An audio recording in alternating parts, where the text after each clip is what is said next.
Welcome to Powerhouse. Joining us today is Dr. Ariel Thorpe. She's a chiropractor, health educator, and fitness instructor. Welcome. Thank you. Thank you so much for having me. Thanks for joining. So first of all, just kind of tell us what you do now. So I'm a chiropractor here in Hong Kong. I work at Atlas Chiropractic, where we really focus on providing holistic healthcare to people with chiropractic and lifestyle changes. I also do a lot of corporate health talks and health education out in the community. That's a big part of what I do and what I love doing. I spoke to you before. I understand you studied something different. I think you did filmmaking in university. So maybe you can talk a little bit about your journey on how you transitioned from that to like another career and now to chiropractic. I did not at all start out my career in chiropractic, even though it's so funny. When I was a kid, my parents used to say to my brother and I, if either of you ever wants to become a chiropractor, that would be awesome, because they went to the chiropractor regularly since before I was born. I remember being a kid and just thinking, help people with their back pain. I do not want to do that. Lo and behold, decades later, it happened. I was definitely interested in the arts. I grew up in a very arty household. My dad's a musician. My mom's a painter. She comes from a line of artists as well. I went to film school. I went to USC and in LA, and I thought, I want to work in Hollywood. I want to make movies. This is how I'm going to have my impact on the world. And I got through film school. It didn't take very much time in Hollywood for me to realize, wow, I am going to be doing somebody else's work for them for a long time before I have any decision-making power of my own. And I just thought, this is not how I want to spend my time. And so I left LA, I went to New York. I ended up working on Wall Street. It was not at all part of my career plans. It was a temp job that turned into a permanent job. I was working for a Forex trader. As I was working there, I could see that my bosses liked me. I could see the path forward as potentially being a successful career in that world. And yet at the same time, I also had this opportunity to see how that impacted people's lives. So we were a clearing firm, which meant that we provided a platform for people to trade, and we held on to their money for them. But ultimately, there were traders who were using our software, and there were investors who were giving their money to these traders. We would end up with some of the phone calls from these clients, and they would say stuff like, yesterday I had $40,000 in my account, and today I have nothing. What's going on? And of course, that wasn't our responsibility, but I was privy to what was happening with this trading. It really grated on me, and I just got to the point where I would come home from work every night crying because I felt like I was contributing to the downfall of humanity by working in this industry. I eventually quit my job, left New York. I had to figure out something else that I was going to do with my life. And I thought, what can I do that is only going to help people and not hurt people? If I kind of backtrack a little, while I was living in New York, I would commute via bicycle every day, which was awesome. One day I got into a pretty bad bike accident, really messed up my pelvis. I went to go see a chiropractor at my mom's behest. When I went to see her, she said, yep, we'll sort out the pelvic injury, no problem. But you know what chiropractic really does is it deals with the entire nervous system. Your brain and your spinal cord live within your skull and your spine, and then all the peripheral nerves come out from in between each one of your vertebrae. And they really control the function of everything in your body. And so when you have good communication between your central nervous system and all of the end organs, tissues, glands, then your body does what it was built to do, and it functions well on its own. I thought, well, that makes perfect sense. Why did nobody ever tell me this before? Sure enough, the injury was resolved very quickly with chiropractic care, but I just continued to go see my chiropractor to get adjusted regularly. I started to notice, oh yeah, I'm not getting sick as often anymore. And I'm not getting menstrual cramps. And I'm functioning better as an athlete. And so for me, chiropractic just became the foundation of my lifestyle and my healthcare. And so as the years went on, then when I was having this crisis of faith about my career, one day I was at the chiropractor watching him adjust. I thought, I can do that. And so I went back to school. It was a long journey because obviously I had studied film in undergrad. I was never a science person. I had to start at high school level chemistry, work my way through all of the pre-med so that I could go to chiropractic school and then start practicing. It was definitely a long journey. How many years? Well, I did 4 years of undergrad. I had a year and a half of all of the pre-med and then 3.5 years of chiropractic school. So I just had so much science and math that I had to make up for because I hadn't done any of it in undergrad. And so in order to do all of the science that was required in chiropractic school, I had to start where I had left off, which was not very far along. Wow. Well, that's dedication. I mean, is there anywhere in between that you feel like, okay, maybe this wasn't really it, or you were really sure? You know, once I made that decision to achieve that goal and be a chiropractor, there was no point at which I wavered. When I decided to go back to school, I knew that the only way I was going to make it through was if I really started where I had left off with my education. I didn't try and skip ahead and, I kind of get the chemistry enough, I'll be able to make it through.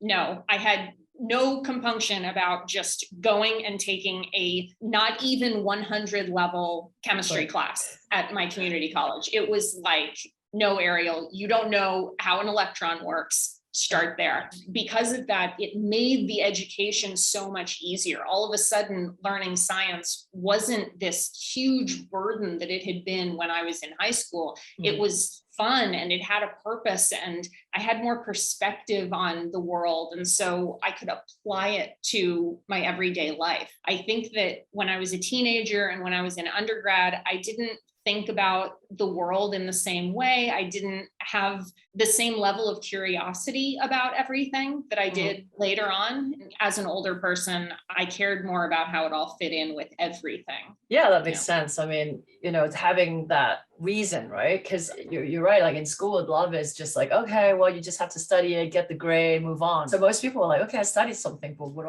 then what, right? That's not really what I wanted to do. Most people are not exposed to what else is possible and what else is let's say the purpose, right? To drive them. So it's quite interesting that you've like, it kind of flipped the switch, right? So once you have that purpose, you went from like non-science person to this is fine. Like I'll do it because I know what it would get me to. So I think, that's a great kind of fundamental principle that I think a lot of education should be based on. And so that's quite interesting. Great drive that you kind of stuck with it. Having that goal is really important, that big reason, but you have to also align that goal with what you value. There have certainly been times in my life where I've had a goal about something and it hasn't truly aligned with what I care about. It's been the right thing to do, and I think a lot of people, I see it a lot here. People think, okay, this is the right thing that I should focus on. Sometimes perseverance just gets them through and sometimes social pressure gets them through, but they're miserable. When we truly figure out, okay, what is it that I care about in my life that I want to achieve, that I want to contribute to society, then let me set the goal according to that.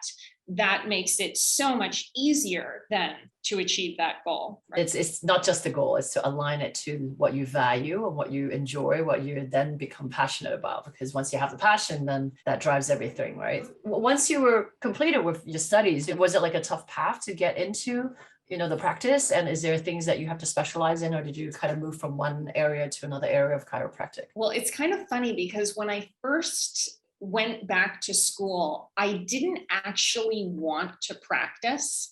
I just wanted to have all of this information. I wanted to have this broad scope of practice. In California, chiropractors have a very broad scope. We can do nutrition. We're required to do physical therapy modalities in order to graduate. we can do exercise, we can help people in so many different ways. We can read blood labs, all of this. What I loved was having all of that information and those tools available to me so that I could figure out what's the best way that I can help people. I have always loved educating. And so I think a big part of it also was, okay, how can I have a broad scope of knowledge so that I can then figure out how I really want to help people achieve health? When I first graduated, I didn't have a plan to go into practice. Just jobs started landing in my lap, going in and working as a locum. I would cover for chiropractors when they were out of the office. Those jobs kind of led from one to another.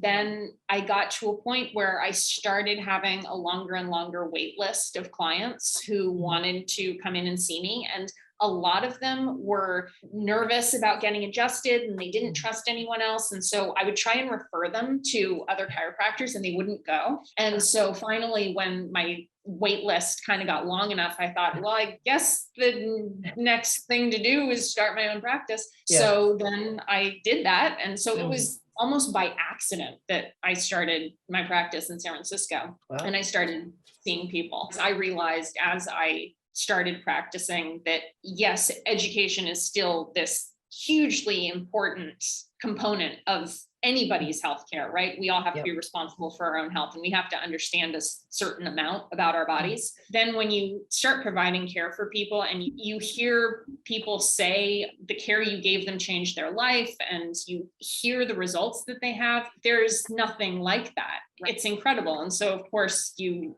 kind of want to continue to you're making a positive difference, right? Versus your previous job that like you feel like you're adding to the problem. Now you're solving someone's problem. Yeah, no one ever called in to the Forex trading office and said, oh my God, thank you so much for making me $1 million.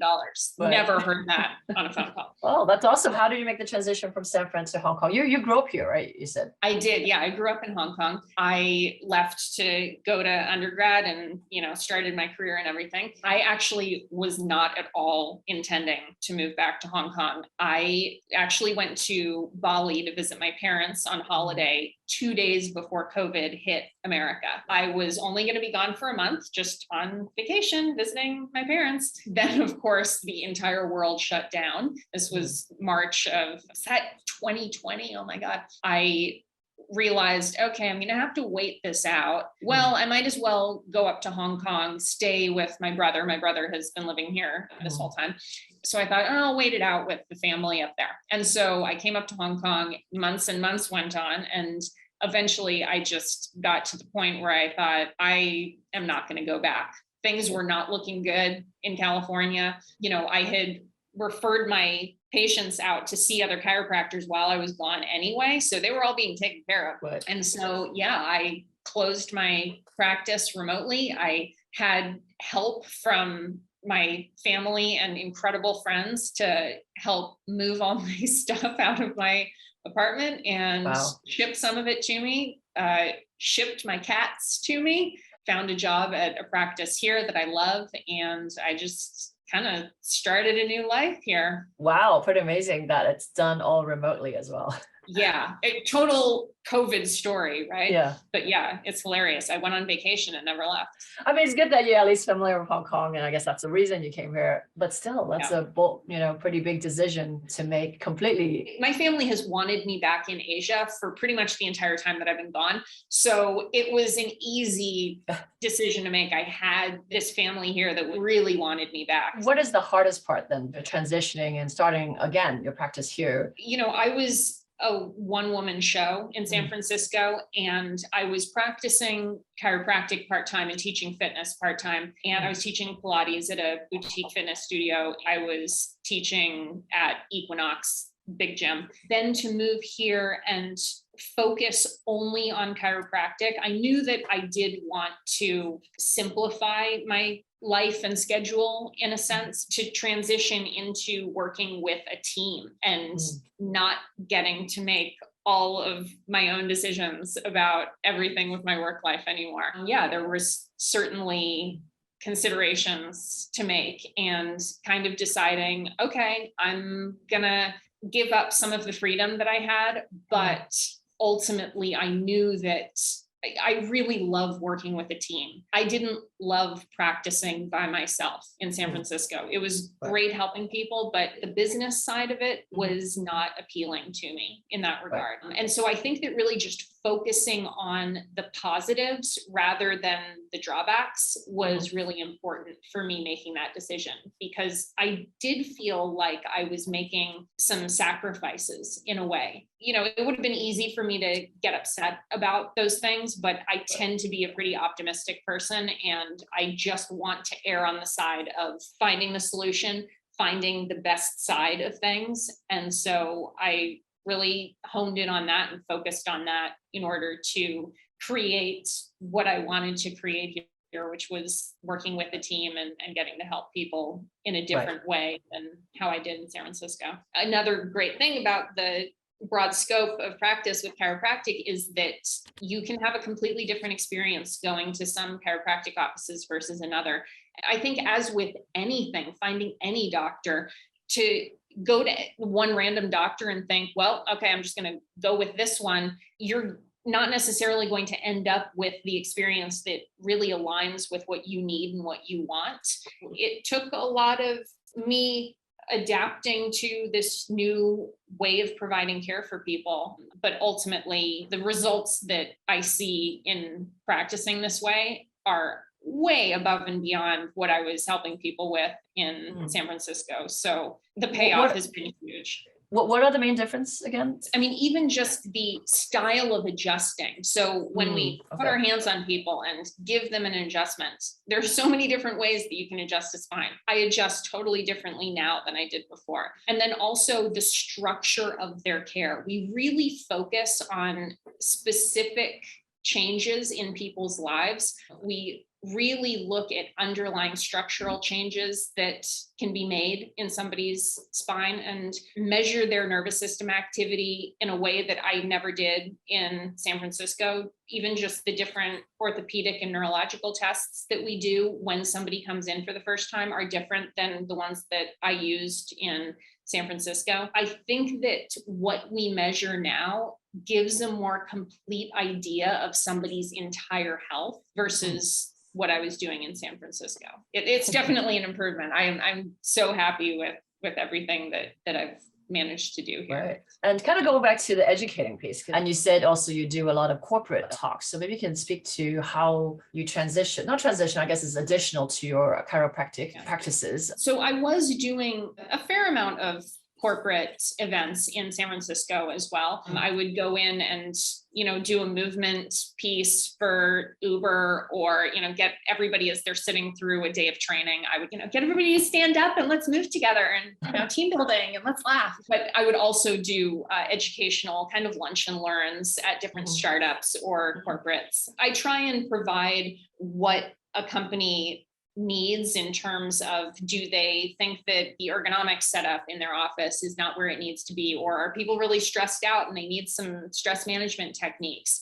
My favorite topic to talk on is women's health. And so I love going in and talking about that. I also love talking about men's health. I get a kick out of talking about men's health because, of course, the audience can get a little uncomfortable essentially getting a sex ed talk from me. But as a non-employee at all of these companies, I can kind of get away with coming in and saying whatever I want, right? Because HR isn't going to get mad at me, right? No, it's a great opportunity to really shed light on topics that I think people otherwise just never learn about. And I think particularly with women's health, such a big piece of that is that we don't ever get a complete picture of what our reproductive health entails. It's usually people who've had kids who understand how their cycle works, right? Because they've had to learn in order to get pregnant and have a kid. But before that, a lot of women, I think, view their cycle as something that they have to deal with and put up with. From my perspective, I see the human body as this walking miracle. It is amazing that it just regulates itself and it goes through these cycles and it knows exactly what to do as long as it's given the environment to support it, both internally and externally. I think that one thing that we're never taught as girls and women is that our cycle is this superpower. We don't realize that if we really tap into what every phase of our cycle allows us to do and how we can nurture that and support it, we actually get a lot out of using it as a tool. Like, for example, when we're bleeding, right, during our menstruation, we are at our lowest female sex hormone level. So relatively speaking, we're also at our highest male sex hormone, testosterone. Okay. And so this actually gives us an advantage when we're working out. It makes us most like a man. I don't like to always put it that way, but essentially, if we just put it in very basic terms, we then can achieve our higher goals and actually hit better personal records and personal bests. One example is back in 2002, a woman set a new world record for the marathon while she was on her period experiencing cramps. That's not an accident. It's because she was primed to do her best during that time. And one thing that people don't realize is when we're on birth control or on synthetic hormones that are suppressing our cycle and putting us into a kind of permanently high female sex hormone state, we never get that opportunity to have that relatively high testosterone. And so we are suppressing our ability as athletes. For decades, coaches would put professional athletes on birth control in order to suppress their cycle so that they wouldn't menstruate, thinking that this is the solution. Oh, then we don't have to deal with the period. The period's going to let you achieve that world record, you know? So wow. It's stuff like that I think that's super cool. That applies to my life. And so I want to share that with people. We should all know that. Makes sense. I mean, in terms of like hormone, you know, but you don't really translate it to, wow, I'm going to be more physically primed, right? And because when you're on that cycle, you just kind of want to lay down. So let alone going to gym or doing like my personal best run or something. Well, I have a kid now, 4.5. And so I didn't have to think about it until I want to have a kid. Then you're like, oh, okay, I got to manage the cycle. And then you realize there's a lot more detail to it. And then after that, how your body adjusts as well, or for better or worse. So then being more educated with it, but why isn't there more mainstream talk about it? That's women's side. I'm sure there's a lot of men's health that men don't know about too, right? And they just kind of take it for granted or just don't know what happened. I think that also it bleeds over into, no pun intended, it bleeds over into these other areas of our lives. I love looking at humans from this perspective of we are both animals, but also this kind of crazy planning, thinking, evolving animal as well. When we get to the point of ovulation in our cycle, for example, when we release an egg, that's when our body is essentially saying, I want to get pregnant. That affects how we act and how we engage in society, right? Whether we realize it or not, it has an effect on our hormones, all of the different chemicals running through our body that cause us to either be more social or less social. Of course, if we're ovulating from a purely physiological standpoint, our body wants to find a mate and wants to procreate. From a work perspective, that means when we're ovulating is the best time for us to go out and get new clients. It's the best time for us to have face-to-face meetings with people because we show our best selves. Can you imagine if the corporate world understood this about women and were non-judgmental about it? If we put women out when they're ovulating and had them client facing, have them go out and create new business, we would probably be more successful in business. But instead, we have this story surrounding women's reproductive health and our cycles. And there's so much judgment around it, rather than looking at it like this superpower that we get to use in order to create the best possible outcomes for ourselves. And, it's like the body it's constantly talking to us and giving us feedback and telling us what we need. When you think about what a craving is, it's our body telling us what nutrition it needs. Our body's so brilliant. We just need to shut up and listen sometimes, and it tells us what to do. So with all the training, do you see like kind of a few areas that you want to focus on? Is that something that the audience and corporate usually request? Or? Yeah, exactly. So sometimes it's great when companies already have wellness programs that are put into place. And sometimes companies will already have themes for every month. And so they want someone specifically to come in and talk about heart health. Sometimes, though, they don't know what they want. And so in that case, I'm happy to say, well, these are my most popular topics. You pick what you want. It's great when a company is more cognizant of different groups within their employees. Yeah, sometimes they are more keen to have a women's health talk or a men's health talk because they recognize that women need to be supported and empowered at work. It's always great when that's the case, for sure. And do you work a lot with fitness group as well? Is that something you kind of do joint programs with? I recently did a health talk at a personal training gym. That was super fun. It was for personal trainers themselves. What's cool about that is you can get away with kind of having a more nuanced conversation in terms of the anatomy and physiology of the body, because they're more on the same page in terms of looking at the body the same way. I'm happy to really go at a very basic level, but yeah, it's fun when I get to talk to other professionals, either, other chiropractors. I love doing seminars with chiropractors. That's awesome. But also, yeah, anybody who understands the body is definitely receptive in a different way. And what are some of your routines, whether it's from a diet perspective or exercise perspective?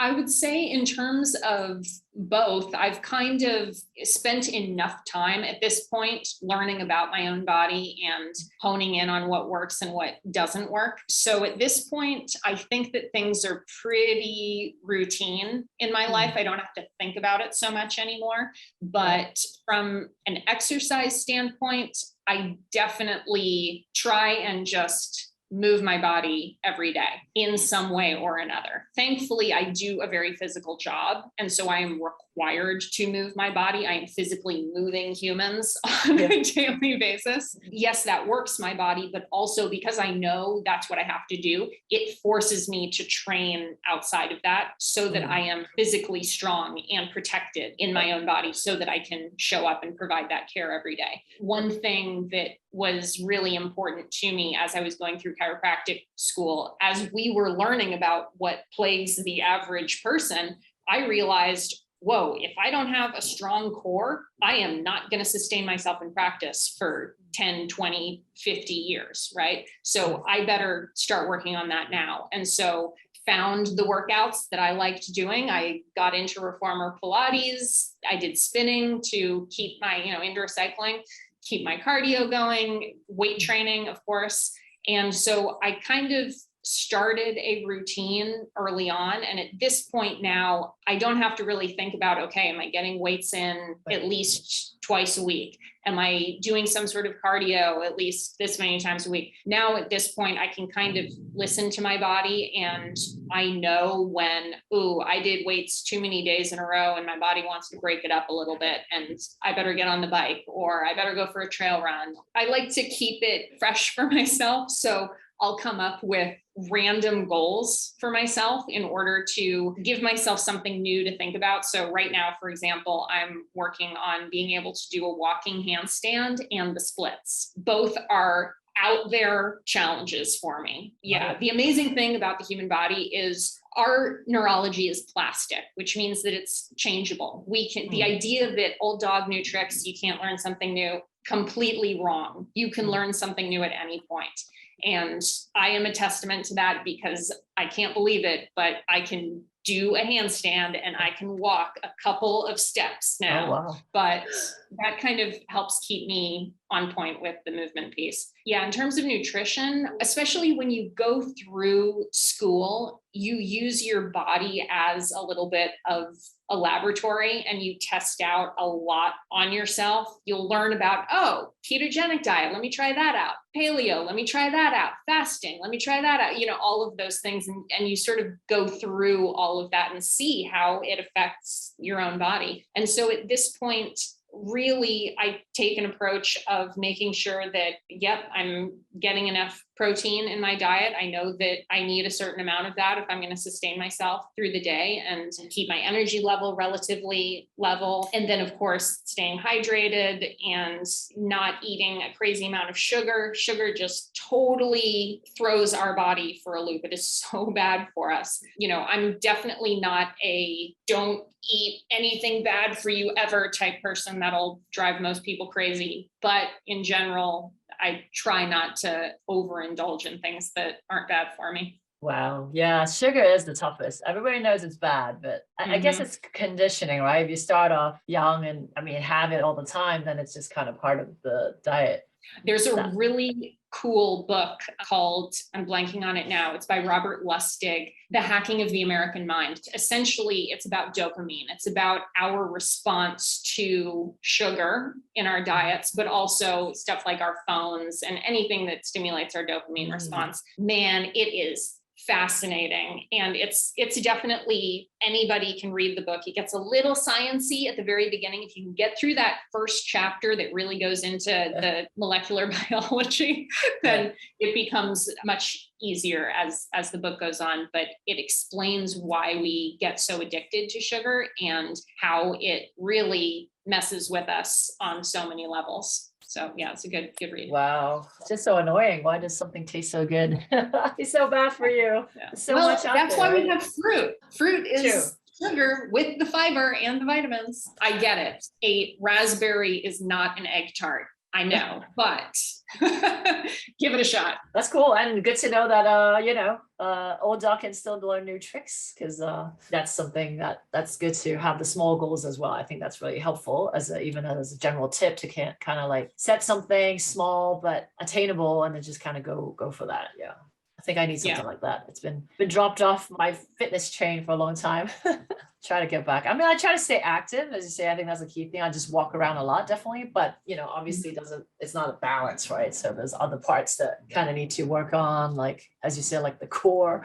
Do you have a favorite exercise that you like to do? Well, I like swimming. That's definitely helpful. And when I was pregnant, I actually went swimming a lot because you can't really run, you can't do all the stuff. Do you like a pool or open water? Both, but more so a pool is more accessible here, right? Like with a clubhouse, or you go somewhere with a public pool. Even if you're by a beach, not all the beaches are kind of swimmable. I don't necessarily want to go in. Yeah, so in Hong Kong, I think definitely pool, but that way it's all more controlled. I know what lap, or I'll bring my kid, and he's 4.5, so I've been trying to get him more used to the water. So that's definitely I like doing that, because it's definitely kind of a treat for myself as well. We'll go, with my husband's the whole family, so that he can watch him and I'll swim, and then I'll watch the kid, and then my husband would swim, so we'll kind of get the exercise and the fun in. And also, it's so important for us to role model being active for our kids, right? When I think that definitely, I know that part of why I have remained active through my life is because I remember when I was a kid, my mom was a buff mom. She worked out, she lifted weights. And I don't remember when I was 2 years old, but when I was 2 years old, she had a 6-pack.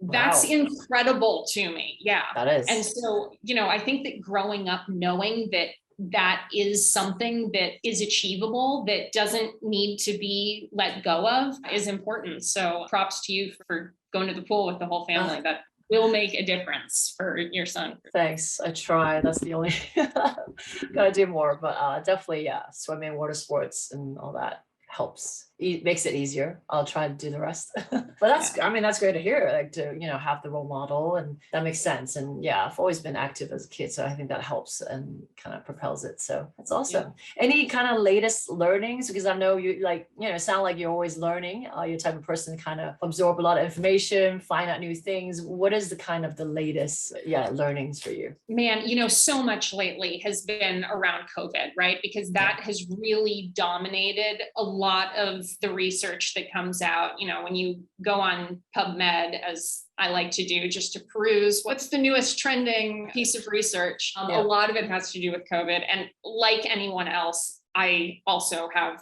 COVID fatigue. And I'm like, can we stop talking about this already and move forward? But speaking of women's health, one of the things that I am just totally fascinated by is now we're starting to see all of the trends with the vaccine and how that is affecting women's reproductive health. We're way too early on to make any real conclusions about how things are going, but we're starting to collect the data, which is really fascinating, and starting to see, okay, what effects have women had in their cycle following the vaccine?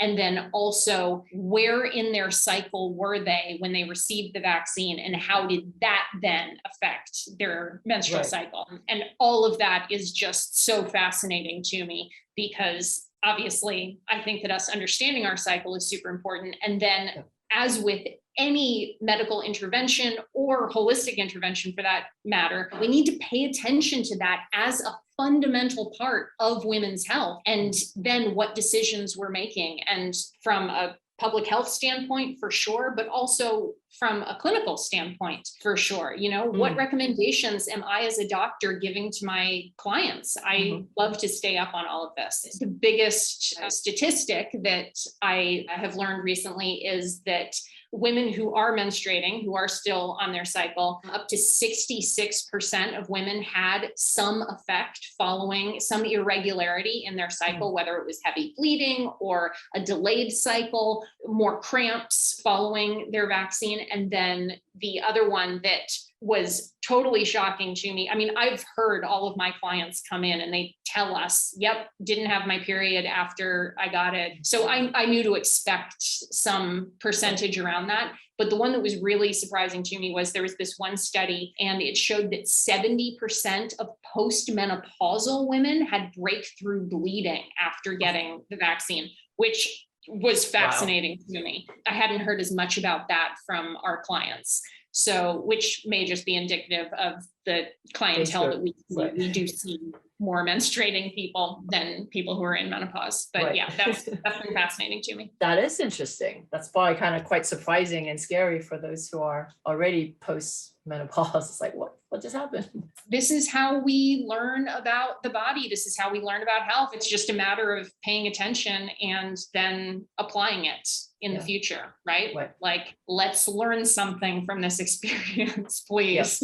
Yes, exactly. And not just kind of brush it aside, right? In general, even with like mask wearing or whatever, right? Like in different countries, just like stop battling it, right? Like look at the facts and just learn from it and move on. So that's great. And for, for the listeners for those who just wanted to get more into understanding themselves, the body and everything better, what are kind of the top tips, that they can start off with? Invite me to come educate you. That is the number one. Other than that, I think that particularly for women, obviously I'm very passionate about women understanding their own bodies and their cycles more. There are a lot of apps where you can start tracking your own body and what's going on in your body. One that I like is called Wild AI. You can put in lots of information. You get to pick what metrics you want to follow over the course of your cycle. I think that that's a good one, just to start to get to know the rhythm of your body. And I think it's also important to note that even women who are on birth control, you can still track your cycle. It's a different approach, but you still do have a cycle going on. Your body is still functioning in that way. It's just a little different. Get to know that and start just educating yourself on yourself. There are a lot of books that I love that I could recommend to people depending on what's going on with them. Like I said, the Robert Lustig book is really good. And then also one of my favorite books is called Roar by Stacy Sims. It's quite geared towards athletes, but covers a lot that I think helps women understand their bodies better. And she actually has a new book out that I haven't read yet, but I'm stoked to, that's about menopause. So I'm looking forward to reading that as well. That's, I'm going to keep an eye out too. I mean, that's a topic that nobody really wants to talk about, but it's important, right? Like, especially for all female, of course, but to educate your partners, or, as you know more, you can educate. Awesome. And any next projects that you want to highlight? So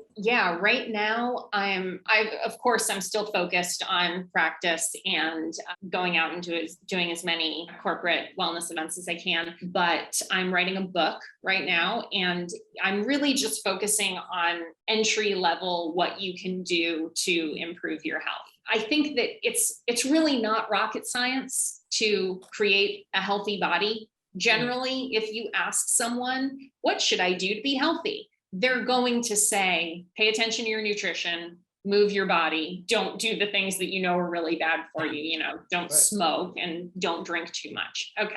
So we generally know what to do. I think that sometimes we just need a little more context for how to implement that. And so I'm writing a book about, it's really the most basic, the easiest stuff that you can implement in your life that is going to make a difference for you and improve your health. Yeah, I'm in the process of writing that and very excited about it. Awesome. Congratulations. I'm excited to see it as well, because that is what you need, right? The most basic, easy to read and easy to implement. So definitely looking forward to that. Do you have a timeline? Probably a few months. Yeah. So I started working on it at the beginning of the pandemic, then got very wrapped up in practice. And so I took a break from writing, and now I'm going hard on it again, really sticking with the same idea with my workouts, where it's like, just do a little bit every day. My motto in life is one push-up is better than no push-ups. And so if I write one sentence, I've written that day. If I've written